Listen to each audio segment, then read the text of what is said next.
Muy buenas noches. Uno de los mandamientos de la ley de Dios dice santificar las fiestas. Es una ley de los mandamientos dejada en las Sagradas Escrituras, y es por esta razón que el Día Universal de la Gnosis es una fiesta cósmica, en donde la misericordia divina permite que la divinidad, el arcángel Samael, desciende a este plano físico para traernos un mensaje de la gnosis. Este mensaje que a través de los siglos diferentes guías, apóstoles y avataras han venido a entregarnos, en los finales de esta raza aria desciende precisamente el Logos Samael, viene a tomar un cuerpo físico para poder guiar en los últimos tiempos a esta raza. Es esta la razón por la que nosotros estamos celebrando el Día Universal de la Gnosis, cuando ese espíritu viviente viene para encarnarse en este mundo y guiar a esta humanidad doliente.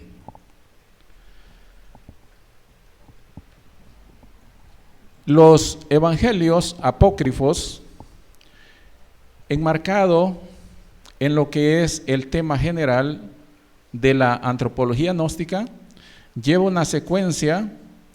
Ayer teníamos el privilegio de poder disfrutar de la exposición que me antecedió y habla precisamente, digamos, de lo que es el marco histórico de la antropología. Ahora vamos a tratar de estudiar un poco sobre lo que son estos evangelios apócrifos, que es un mensaje que a través de la historia de la humanidad y de la antropología misma ha quedado para aquellos deseosos de encontrar la luz, de desarrollar sus inquietudes espirituales. Nos dice: los evangelios apócrifos o extracanónicos, los escritos surgidos en los primeros siglos del cristianismo en torno a la figura de Jesús de Nazaret, que no fueron incluidos ni aceptados en canon de la Biblia israelita griega, así como tampoco de ninguna de las versiones de la Biblia usadas por distintos grupos de cristianos, como la Iglesia Católica, la Iglesia Ortodoxa, la Comunión Anglicana e iglesias protestantes. Entre esos escritos se encuentran los manuscritos de Nag Hammadi.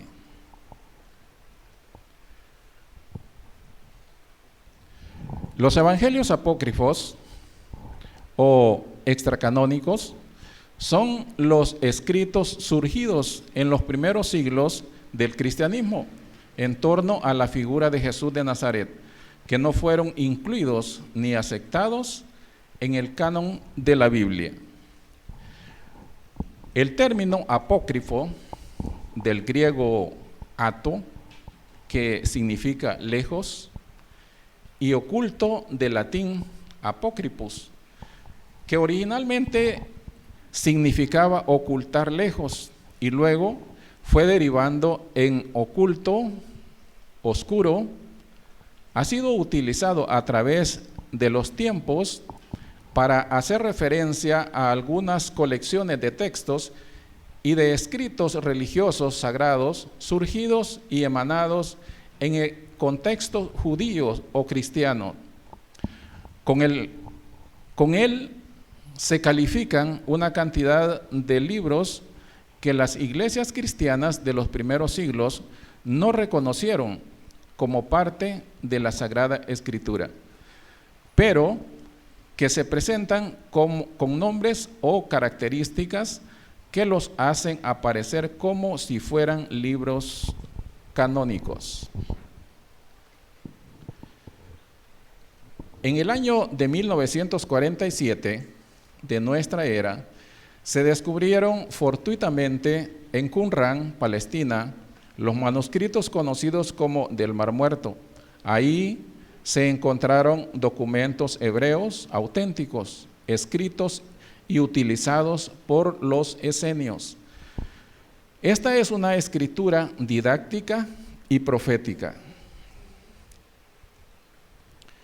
Estos documentos se califican ahora en términos académicos como apócrifos y pseudoepígrafos, atribuido en buena parte a grandes personalidades bíblicos. Los esenios escribieron cómo debería desarrollarse la emancipación del hombre. Desarrollaron una filosofía espiritual. Fueron escritos en copto entre los siglos 3 y 4 después de Cristo. El más conocido de los manuscritos, el Evangelio de Tomás, contiene traducciones de texto que ya estaban presentes en el papiro 1 de Oxirringo, fechado en el año 250 después de Cristo. El hallazgo de los manuscritos de Nag Hammadi en 1945 constituye, junto con los manuscritos de Qumrán, el más grande descubrimiento de textos antiguos de la edad contemporánea. El descubrimiento de estos textos incluyó de manera significativa los estudios modernos sobre el cristianismo primitivo y el gnosticismo. Los códices, poco a poco, de un modo u de otro, fueron yendo a parar al Museo Copto, expropiados por el gobierno egipcio, por las graves dificultades y obstáculos políticos y burocráticos que se presentaron. No fueron hasta 1956 cuando se publicó el Evangelio de la Verdad del Códice Jung. Y poco más tarde, en 1959, el Evangelio de Tomás. Por fin, en 1977, bajo la dirección de James McConkey Robinson, se publicó en lengua inglesa la traducción completa de todos los textos de la biblioteca de Nag Hammadi. Realmente se hacen resaltar, digamos, algunos evangelios, aunque en esa cantidad de textos hay muchos libros que ni siquiera se mencionan, pero es una lista bastante grande. Entre los evangelios apócrifos que podemos resaltar se encuentran el Evangelio de Tomás, el Evangelio de Marción, el Evangelio de María Magdalena, que no aparece en la Biblia, Evangelio de Judas Iscariote, por cierto, Evangelio apócrifo de Juan, Evangelio de Valentín o Evangelio de la Verdad, Evangelio griego de los egipcios.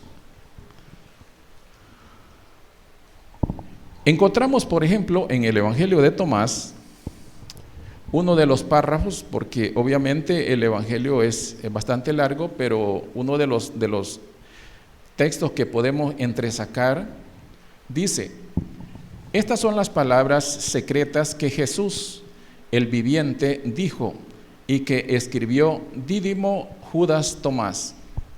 Y dijo Jesús: quien encuentra la interpretación de estas palabras no gustará la muerte. Dijo Jesús: si aquellos que os guían os dijeran, ved, el reino de Dios está en el cielo, entonces las aves del cielo os tomarán la delantera. Si os dicen, está en el mar, entonces los peces os tomarían la delantera. Mas el reino de Dios está dentro de vosotros y fuera de vosotros. Cuando lleguéis a conoceros a vosotros mismos, entonces seréis conocidos y comprenderéis que sois los hijos del Padre viviente. Pero si no os conocéis a vosotros mismos, estáis sumidos en la pobreza y sois la pobreza misma. Esto lo podemos comparar con aquellas frases inscritas en el templo de Delfo en Grecia, que aparece homo gnócete ipsum, hombre, conócete a ti mismo y conocerás al universo y a los dioses. Es de otro autor, pero siempre relacionado. Tenemos también, por ejemplo, lo que es parte del Evangelio de María Magdalena. Dice, se denomina Evangelio de María Magdalena a un evangelio apócrifo gnóstico, escrito entre los años 30 y 180 después de Cristo. Han llegado hasta nuestros días solamente algunos fragmentos. Dice, por ejemplo, en el Evangelio de María Magdalena, se trata de un diálogo entre Jesús, mencionado como el Salvador, y sus discípulos. Tras la marcha de Jesús, o sea, después de que Jesús es crucificado y se ausenta por algún tiempo antes de volver a reaparecer a los apóstoles, dice, los apóstoles se encuentran desorientados. Ellos, sin embargo, estaban entristecidos y lloraban amargamente diciendo, ¿cómo iremos hacia los gentiles y predicaremos el evangelio del reino del Hijo del Hombre? Si no han tenido con él ninguna consideración, ¿cómo la tendrán con nosotros? Entonces María Magdalena se levantó, los saludó a todos y dijo a sus hermanos, no lloréis y no os entristezcáis, no vaciléis, mas pues su gracia descenderá sobre todos vosotros y os protegerá. Antes bien, alabemos su grandeza, pues nos ha preparado y nos ha hecho hombres. Dicho esto, María convirtió sus corazones al bien y comenzaron a comentar las palabras del Salvador. El cristianismo primitivo. La historia de los primeros cristianos se caracteriza por la persecución por parte de los romanos, el rápido crecimiento numérico y geográfico, el testimonio del martirio, el debate con la filosofía griega y el judaísmo. El estudio de la iglesia primitiva se divide habitualmente en dos fases: el periodo apostólico, siglo I, y el periodo preniceo, siglos II, III y comienzos del siglo IV. El cristianismo primitivo fue un fenómeno principalmente urbano, minoritario y extraño al orden legal. El mundo cristiano estuvo signado por la persecución estatal desde sus inicios, pero especialmente durante los 250 años entre el incendio de Roma del año 65 hasta el edicto de tolerancia del año 313. Por este motivo, una de las características del cristianismo primitivo es la clandestinidad de sus reuniones. El culto comunitario del cristianismo primitivo comparte algunas de las características con el de la sinagoga, tales como el canto de los salmos, las lecturas de la Biblia, pero agrega elemento central de la Eucaristía, una ceremonia sacrificial y memorial de la última cena que en los primeros 100 años del cristianismo era precedida habitualmente de una comida comunitaria denominada ágape. A comienzos del siglo II antes de Cristo, con las influencias de las enseñanzas griegas, se forma un movimiento conocido como el de los Chasidín, que significaba los justos, liderado por Judas Macabeo, quien derrota el movimiento sacerdotal de la época, el cual se había corrompido.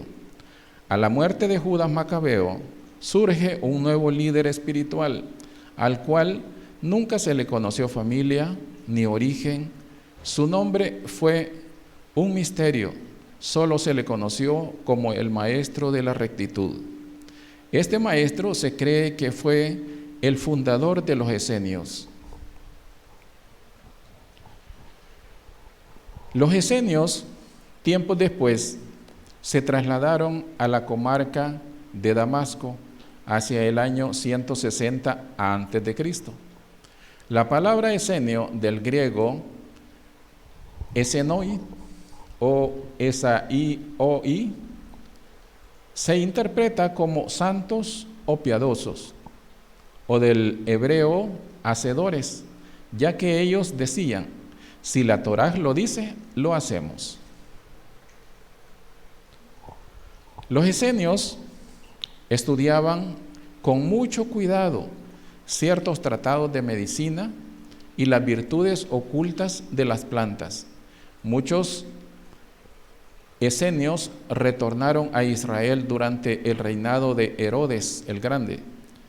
Su centro principal de asentamiento fue Qumran, cerca del Mar Muerto.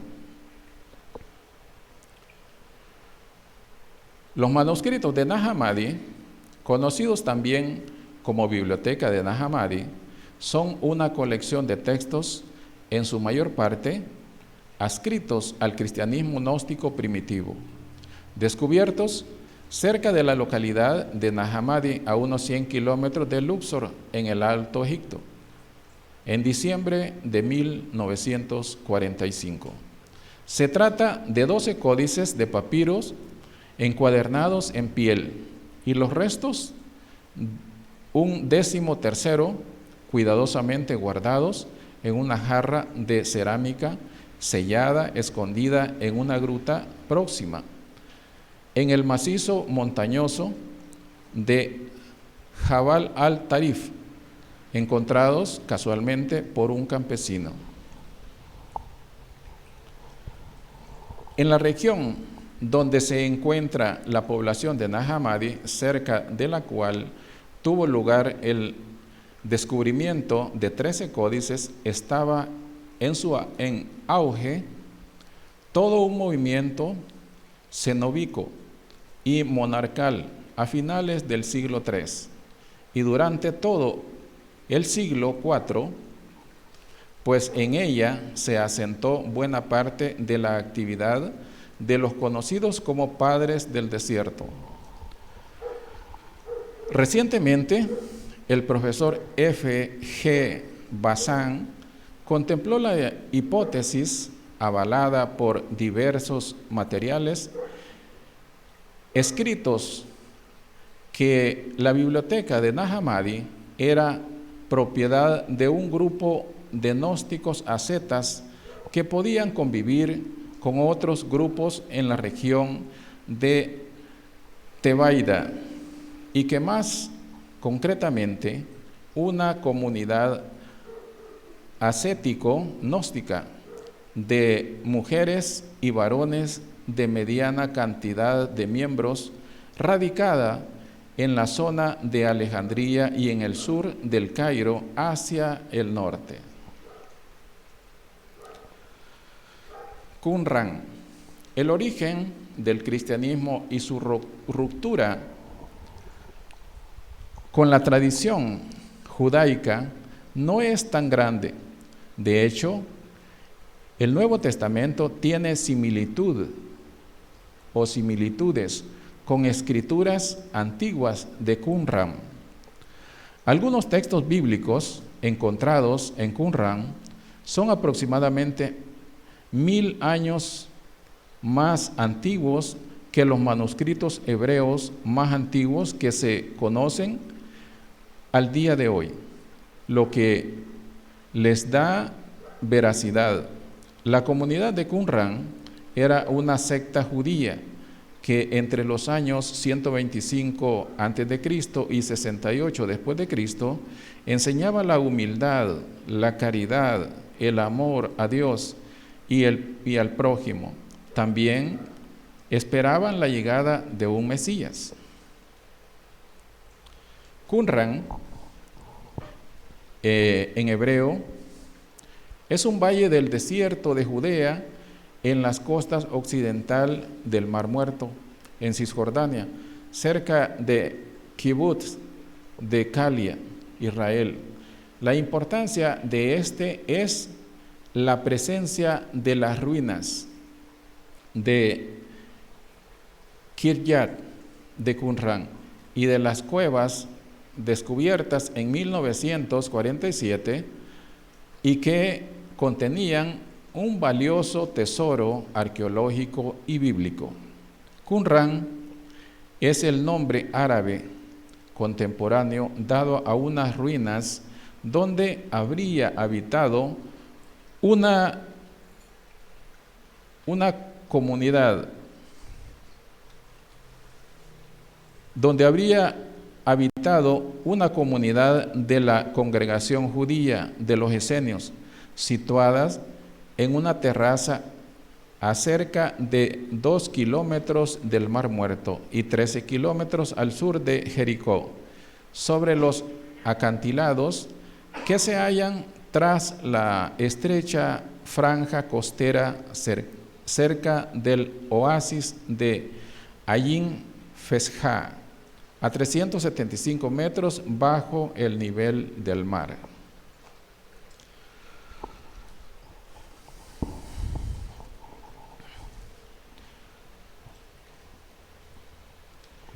El texto del Auténticos Logos, encontrado en el Códice 6-3, es uno de los manuscritos de Nag Hammadi. El Códice 6-3 describe la caída del alma individual del mundo de la inmortalidad y de los cielos invisibles sobre la tierra, donde esta mezcla con los hijos adoptivos de la mujer, a saber, las pasiones que son los hijos de Sofía, caída, símbolo del alma animal, sometida a las pasiones que a una simiente femenina opuesta a la simiente masculina y celeste.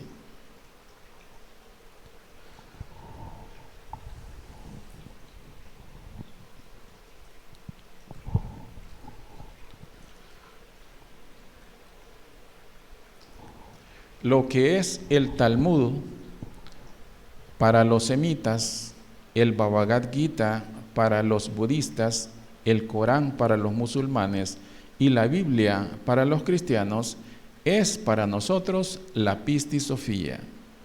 Eso nos dice el maestro Wiracocha. Veamos pues, en síntesis, lo que acerca de ella dice un historiador, y veremos que Pisti es un libro y entidad espiritual a la vez.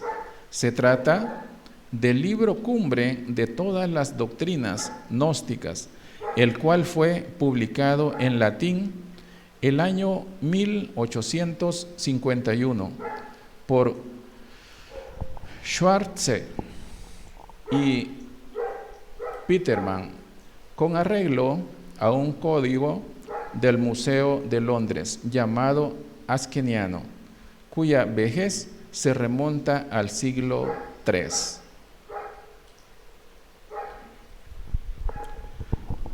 El original griego, estamos hablando de este texto de Pistis Sophia, el original griego de esta obra que sirvió de base en los primeros siglos no ha podido ser hallado. Solo se tiene el texto saídico, que es una traducción del copto, del manuscrito primitivo. El papiro copto, en cambio, fue encontrado en Egipto sin que nada pueda atestiguar si el original griego fue compuesto asimismo en este pueblo.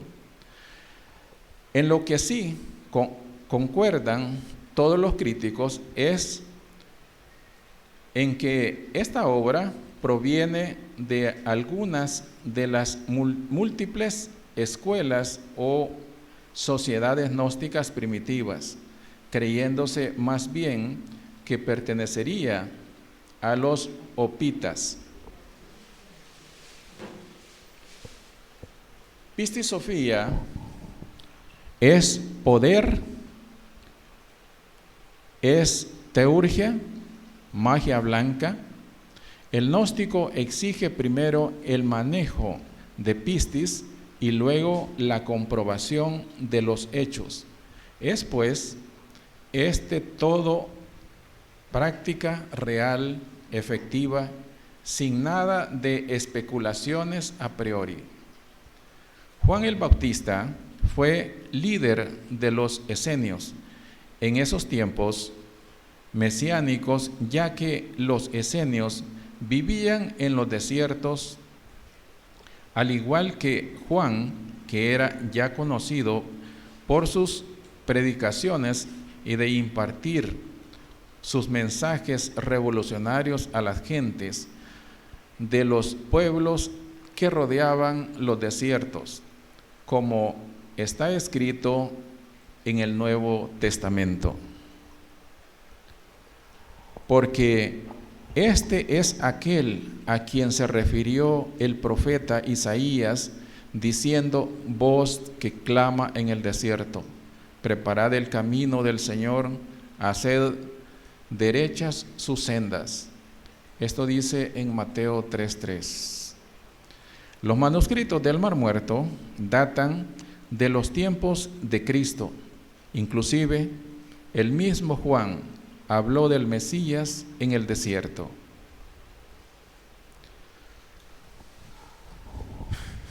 El libro íntegro, intacto, el verdadero original griego, tal como se escribió y con toda pureza de enseñanza, está en poder de nuestra Santa Iglesia como reliquia esotérica que da a conocer nada más aquellos que están en condiciones de recibirlas, sus profundas y claras verdades. Esto también lo refiere el maestro Wiracocha. Pistis Sophia, la Biblia sacra de los gnósticos.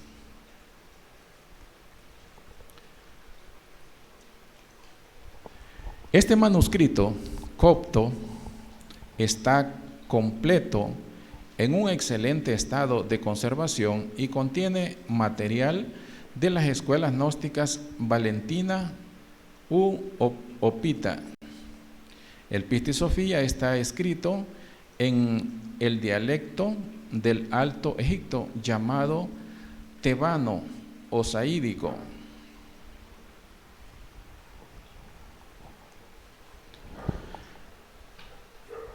El largo códice Askew, conteniendo el Pistis Sophia, fue adquirido en el Museo Británico en 1995, que había sido adquirido antes por un doctor Askew de una fuente desconocida. El Pistis Sophia es un texto para el sacerdote y la sacerdotisa que explica los verdaderos funcionamientos interiores del camino nazareno. La mayor parte de los textos arameos de los antiguos nazarenos son de este tipo sacerdotal. La enseñanza es más grandiosa. Les vamos a entregar Pistis Sophia y ahí está todo el cuerpo de doctrina de Jesús de Nazaret, tal como la entregó en el Monte de los Olivos, decía el maestro Samael, y está registrado en sus libros. El maestro Samael siempre explicó que toda la doctrina gnóstica es precisamente la misma enseñanza que el Maestro Jesús diera a sus discípulos de labios a oídos. Y es así como en estos tiempos algunas personas añoran escuchar palabras del Maestro Jesús, pero la gnosis es contemporánea y no pertenece, digamos, a la historia, no pertenece al tiempo, sino es la misma doctrina desde el principio. Por eso estamos haciendo una reseña de lo que es el cristianismo primitivo. Esto, digamos, es prácticamente bastante reciente, o sea, no es mucho tiempo lo que ha pasado en la época de los esenios. Incluso el Maestro Jesús se cree que perteneció a la casta de los esenios. Entonces, continuando, dice, ha llegado la hora, dice el maestro Samael, ha llegado la hora de un cristianismo más esotérico, más puro, más real. Ha llegado la hora de salir de la cuestión meramente histórica y pasar a la realidad de los hechos. Cristianismo puro, esotérico, es el que necesitamos, pero un cristianismo vivo, no un cristianismo muerto, un cristianismo gnóstico. Eso lo sintetiza el maestro Samael porque dice, la gnosis es 100% práctica. Tenemos que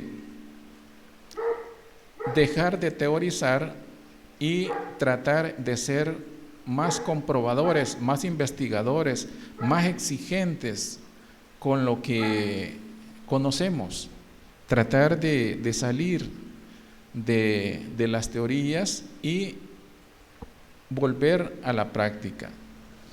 Ha llegado la hora de amar al Señor de los martirios, a aquel que en verdad está dispuesto a sacrificarse en nosotros y por nosotros y dentro de nosotros, aquí y ahora.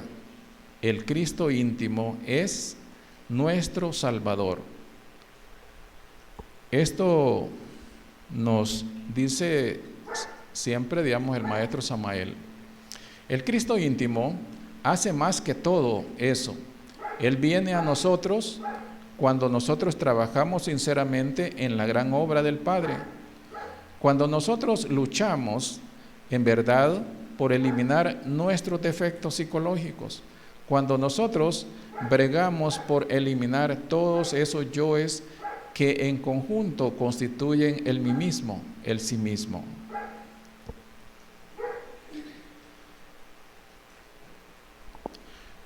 La develación de la obra cumbre del esoterismo crístico, el Pistis Sophia, contiene las enseñanzas secretas del adorable Salvador del mundo, el divino Maestro Jesús el Cristo.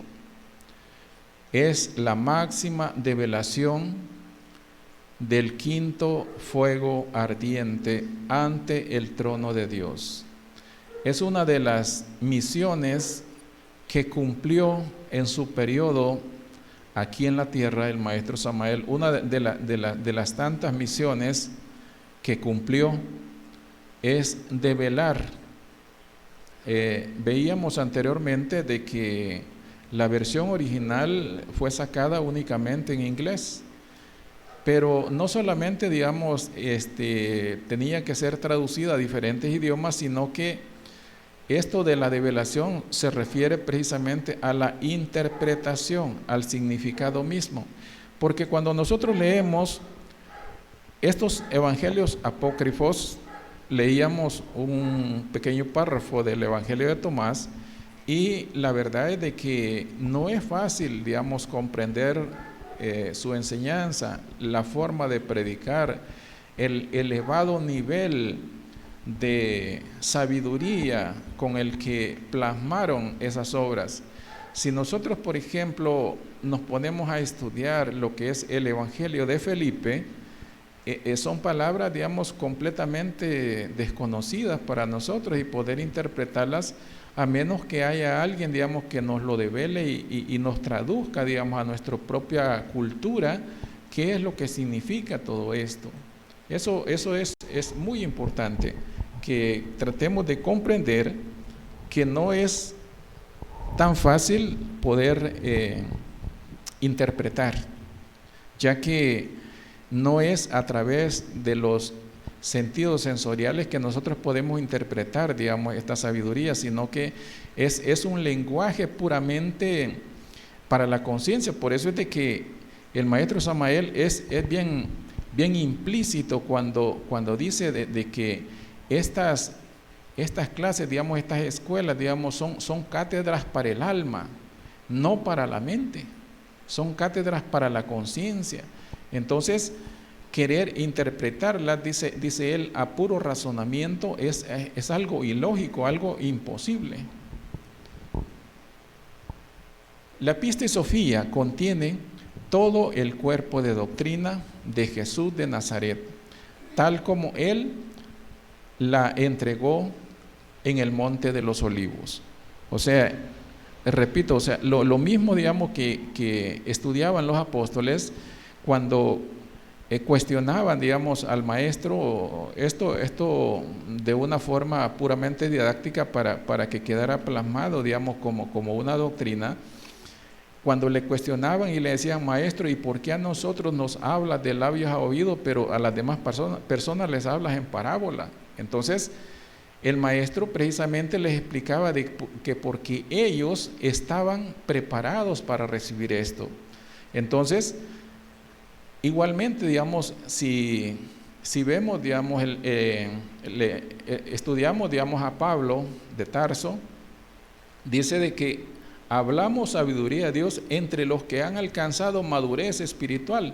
Por lo tanto, digamos, una persona, digamos, que no tenga ese nivel espiritual, por mucho que se le explique, o sea, no lo entendería, porque no es un mensaje a la mente, digamos, sino que es un mensaje, una cátedra para la conciencia, para el espíritu, y necesita, digamos, otro nivel de interpretación. La Asociación Gnóstica de Antropología se propone entregar los sistemas para encontrar la sabiduría a todo aquel que sea capaz de desarrollar las facultades trascendentales del ser, latentes en el cerebro humano. La ciencia de la meditación, tal como nosotros la vamos dando, permite a nuestros estudiantes llegar a ser verdaderamente idóneos en la investigación, explica el venerable maestro Samael. El bodhisattva, la conciencia despierta. Veamos, esto tiene que quedar, digamos, tenemos que tenerlo bien claro, digamos, que una cosa es el bodhisattva, que es el 3% de conciencia antes de activarse, antes de despertar, y otra cosa es el bodhisattva cuando ese 3% de conciencia ya está activo. Dice, cuando está despierta, es el instrumento de investigación del antropólogo gnóstico. O sea que para poder, digamos, investigar, no quedarnos únicamente con los conceptos, tendríamos que tener activo ese porcentaje de conciencia para poder investigar, digamos, por ejemplo, estos códices, estos textos apócrifos, como se le dio por llamar al no aceptarlos en los textos sagrados. Dice: la ciencia de la meditación, tal como nosotros la vamos dando, permite a nuestros estudiantes llegar a ser verdaderamente idóneos en la investigación. Aquellos que trabajen sobre sí mismos, lo que habla, digamos, el texto de Tomás, aquellos que trabajen sobre sí mismos, aquellos que sepan aprovechar el callejón que ahora estamos abriendo, serán llevados a otros mundos, otro planeta del espacio, antes de la gran catástrofe final. Aquellos que por sus méritos perezcan, aquellos que por sus méritos no perezcan en la gran tragedia, serán salvados. No me refiero a la salvación meramente física, sino también a la espiritual. Tendrán oportunidad de continuar su trabajo en otro lugar. Ha llegado la hora de reflexionar sobre nuestro propio destino. Necesitamos paz, serenidad, reflexión, comprensión. Más meditación es lo que necesitamos, más meditación. Lo que necesitamos es difundir la luz de la revolución de la dialéctica para disipar las tinieblas.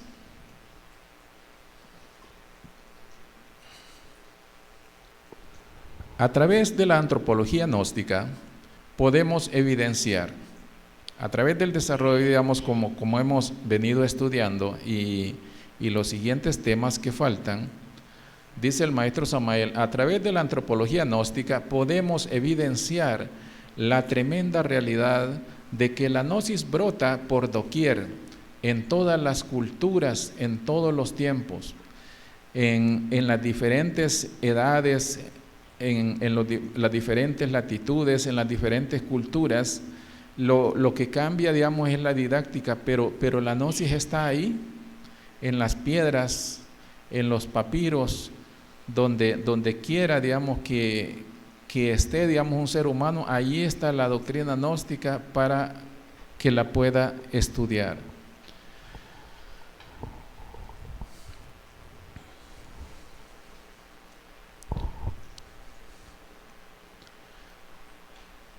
El arte lo hallamos en todas las piezas arcaicas, en todas las piezas antiguas, en las pirámides, en todos los viejos obeliscos de Egipto, en el México antiguo, entre los mayas, en las reliquias arqueológicas de aztecas, zapotecas, toltecas, etc. O sea, la humanidad, donde quiera que se encuentre, en cualquier cultura que tenga, digamos, siempre ha tenido la oportunidad de poder estudiar la sabiduría del ser, la sabiduría de la conciencia. Estas valiosas cátedras que nosotros tanto hemos tratado de comprender con el intelecto, y que solamente a través de la ciencia de la meditación nosotros podemos llegar a comprender o aclarar cualquier duda que durante toda nuestra existencia no hayamos podido aclarar. Así es que, de esta manera, hemos dado desarrollo a este tema que se nos ha permitido compartir con ustedes, y que a través de toda la celebración de esta semana, como decíamos al principio, que es un mandato a través, digamos, de las leyes de Dios, del mandamiento que debemos santificar las fiestas, y eso es lo que estamos haciendo con esta celebración. También nos dice de que debemos de celebrar estas fiestas cósmicas con alegría y con mucha devoción, porque son fiestas para la conciencia, no son fiestas, digamos, que antiguamente se le denominaban fiestas paganas.